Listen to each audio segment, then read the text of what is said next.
اعوذ باللہ من الشیطان الرجیم بسم اللہ الرحمن الرحیم اذ قالت الملائکۃ جس وقت کہا فرشتوں نے یا مریم اے مریم ان اللہ یبشرکی بے شک اللہ تعالی آپ کو خوشخبری دیتا ہے بکلمۃ منہ اپنی جانب سے ایک کلمے کی اسمہ اس کا نام ہوگا المسیح عیسی ابن مریم مسیح عیسیٰ ابن مریم اور وجیہا فی الدنیا والآخرہ وہ وجاہت والا ہوگا دنیا میں اور آخرت میں ومن المقربین اور وہ اللہ کے مقربین میں سے ہوگا ویکلم الناس فی المہدی اور وہ کلام کرے گا لوگوں سے گود میں یعنی گہوارے میں وکہلن اور کہول یعنی ادھیڑ عمر میں بڑھاپے میں ومن الصالحین اور نیکوکاروں میں سے ہوگا قالت مریم رضی اللہ تعالی عنہ نے کہا ربی اے میرے پروردگار انا یکون لی ولد میرے لیے کیسے لڑکا ہوگا ولم یمسسنی بشر حالانکہ آج تک مجھے کبھی کسی بشر نے چھوا بھی نہیں ہے میری شادی بھی نہیں ہوئی اور کسی انسان نے چھوا بھی نہیں تو میرے لیے کیسے اولاد ہوگی کیسے لڑکا ہوگا قال اللہ نے فرمایا کذالک اللہ اسی طرح ہوگا اللہ یخلق ما یشاء اللہ تعالیٰ پیدا کرتا ہے جو وہ چاہتا ہے اذا قضا امرا پس جب وہ کسی بات کا فیصلہ کر لیتا ہے تو فانما یقول له کن تو وہ اس بات کے لیے کہتا ہے کہ ہو جا فیکون پس وہ ہو جاتی ہے وَيُعَلِّمُهُ الْكِتَابَ اللہ کہتے ہیں اللہ اس کو سکھائے گا کتاب والحکمت اور حکمت والتورات والانجیل اور تورات اور انجیل بھی اللہ اس کو سکھائیں گے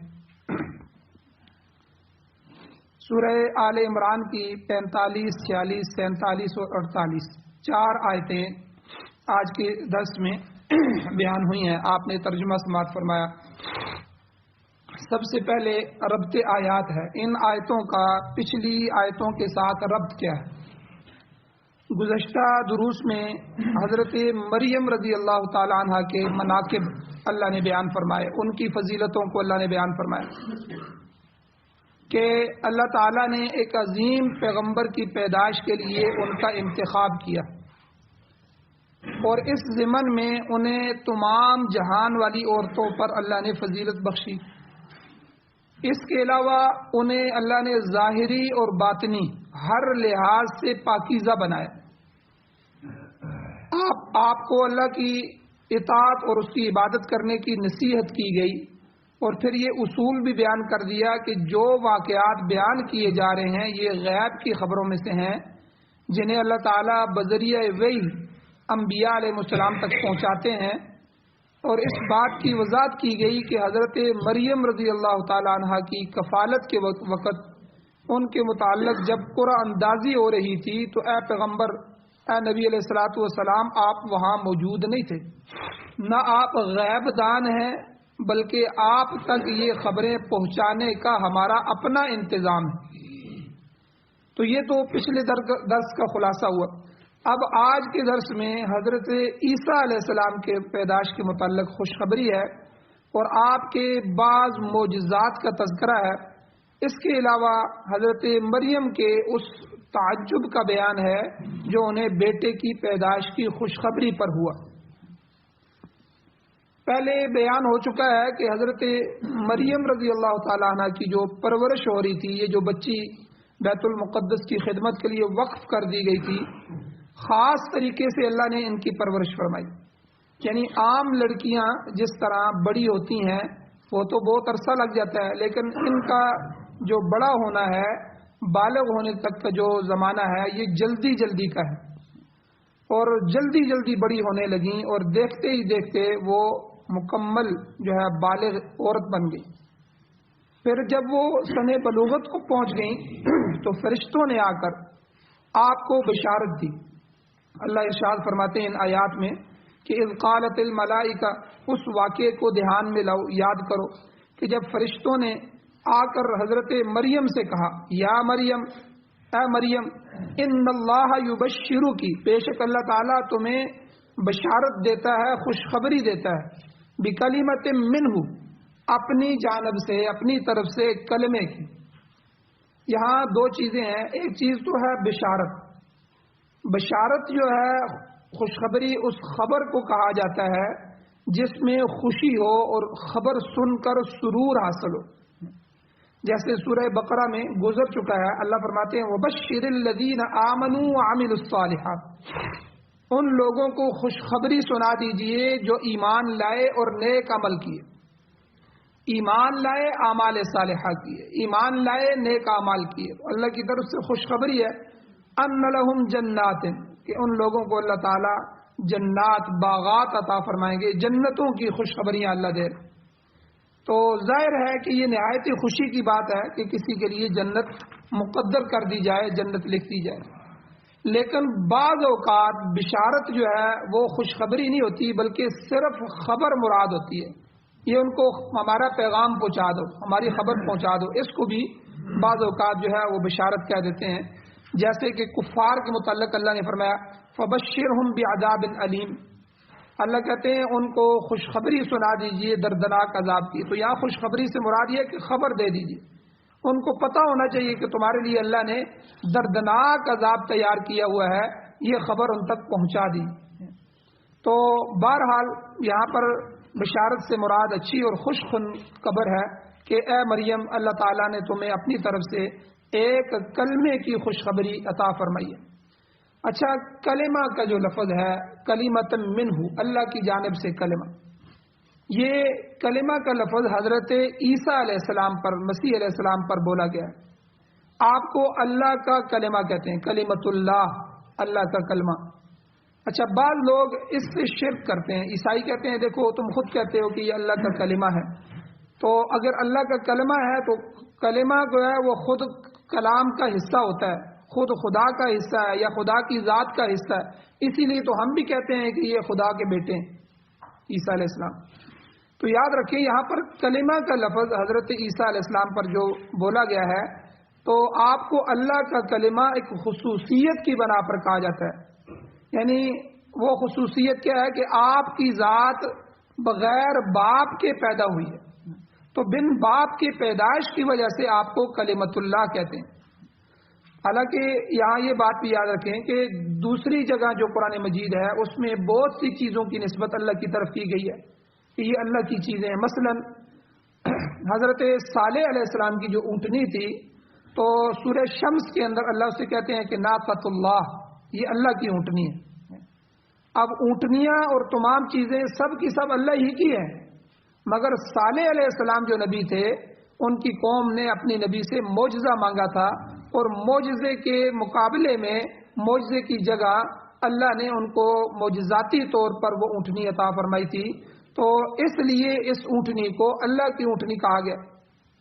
اور اس کی وجہ یہ تھی کہ اس اونٹنی کی پیدائش عام طریقے سے نہیں ہوئی بلکہ خاص طریقے سے تھی۔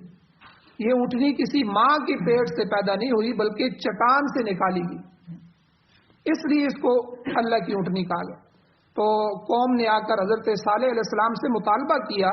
کہ آپ روز آ کے ہمیں کہتے ہیں میری بات سن لو، میں اللہ کا پیغمبر ہوں، میں اللہ کا نبی ہوں، مجھ پر اللہ کی طرف سے وحی آتی ہے اور تم میری بات مانو گے تو کامیاب ہوگے۔ اچھا تم پھر ہماری ایک بات مان لو، ہمیں ایک چیز دکھا دو، اگر تم وہ دکھا دو گے تو ہم کہیں گے کہ واقعی آپ اللہ کے نبی ہیں، ہم آپ کو مان لیں گے۔ بھئی کیا بات ہے؟ کہا کہ یہ جو سامنے پہاڑ ہے، پہاڑ نظر آ رہا تھا، اس میں ایک وہ سامنے بڑی چٹان ہے، ہم میدان میں جمع ہوتے ہیں، یہاں سامنے سے دیکھتے ہیں، آپ اللہ کو کہیں کہ اس چٹان میں سے ایک اونٹنی نکالیں، اور اونٹنی بھی کداور ہو اور بالغ ہو، بڑی اونٹنی ہو، اور ہو بھی وہ گابن، وہ پوری 10 مہینوں کی حاملہ ہو، اور آتے ہی وہ ہمارے سامنے بچہ بھی جنے، پھر ہم مانیں گے واقعی آپ اللہ کے نبی ہیں اور کوئی خدا ہے، اور ہم آپ کو تسلیم کریں گے۔ صالح علیہ السلام نے کہا دیکھو اگر تم تسلیم نہیں کرو گے، منکر بن جاؤ گے، پھر اللہ کا عذاب آئے گا، تم جب سب سامنے دیکھ لو گے تو پھر تمہیں انکار کی گنجائش نہیں۔ تو انہوں نے کہا کہ نہیں، آپ اللہ سے کہیں۔ تو اب حضرت صالح علیہ السلام نے دعا فرمائی، تو اللہ نے کہا کہ ٹھیک ہے آپ ان کو جمع کریں، تو یہ تو ہمارے لیے کوئی مشکل نہیں ہے، میں تو رب ہوں۔ تو ان سب کے سامنے اس اونٹنی کو اس چٹان میں سے وہ چٹان پھٹی اور اس میں سے وہ اونٹنی نکلی، اور نکلتے ہی لوگوں نے دیکھا وہ گابن ہے، اس کا پیٹ بڑا ہے، اور نکلتے ہی اس نے بچہ جنا۔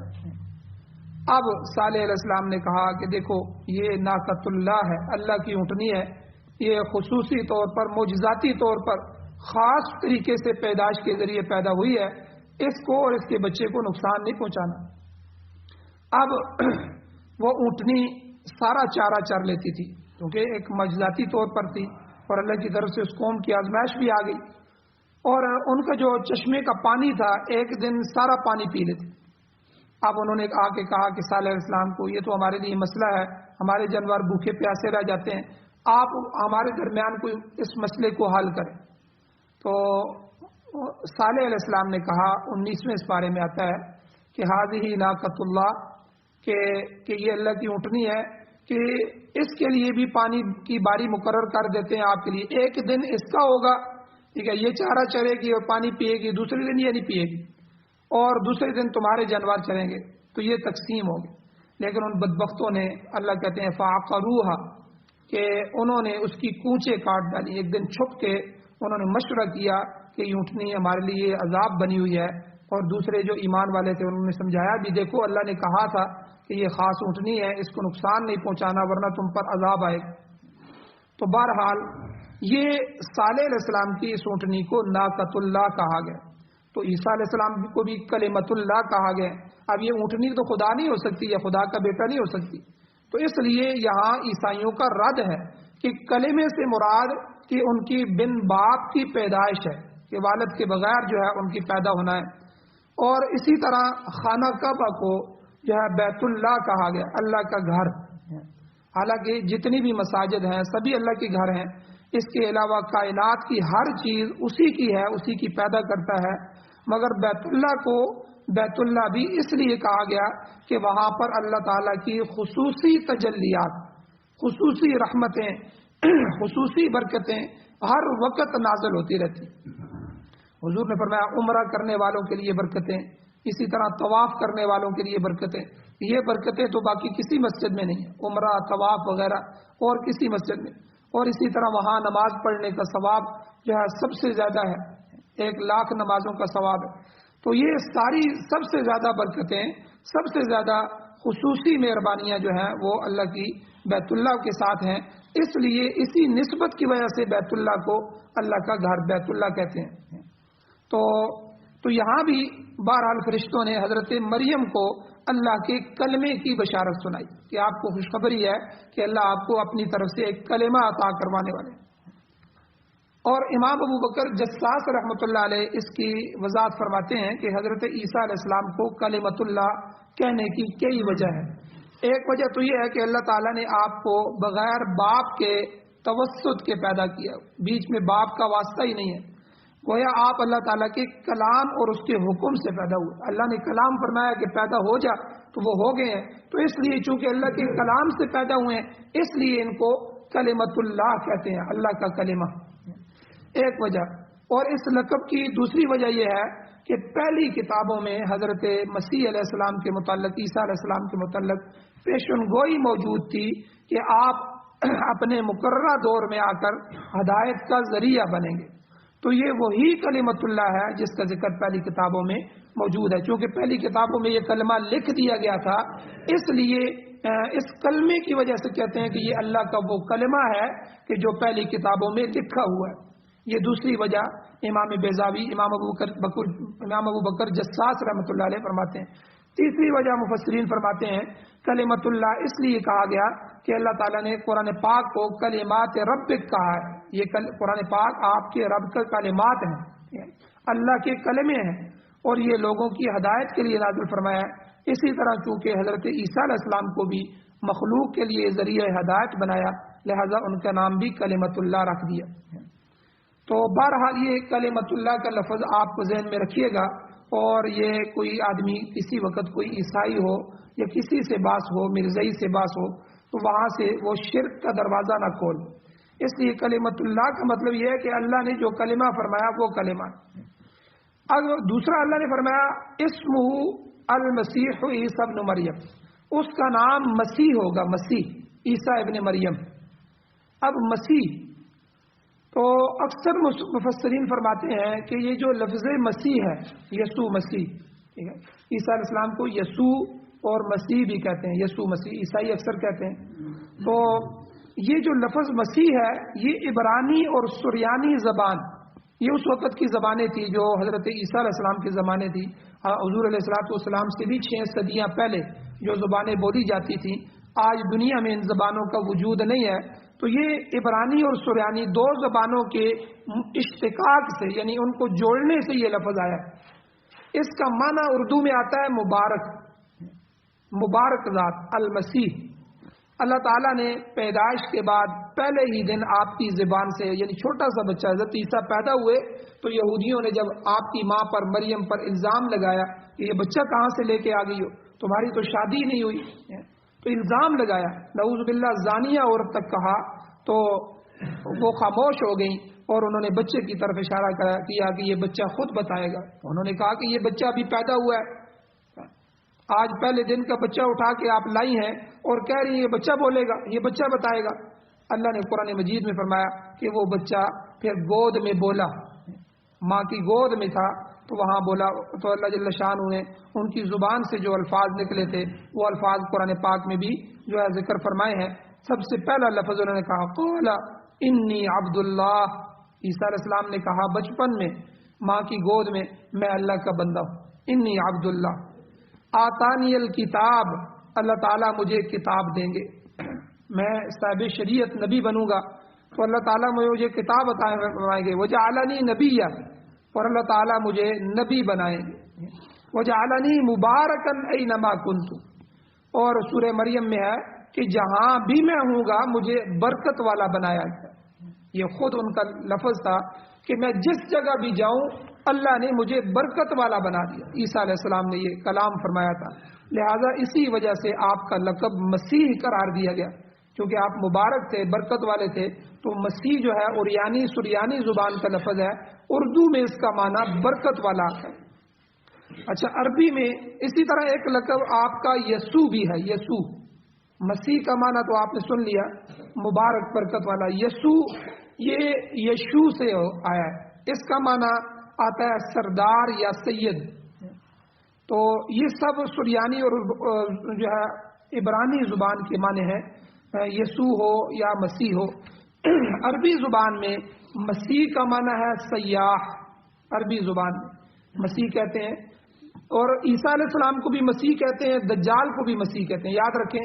دونوں کو مسیح کہتے ہیں، ٹھیک ہے، کیونکہ دجال کے ساتھ مسیح کا لفظ بھی انہی معنوں میں آیا.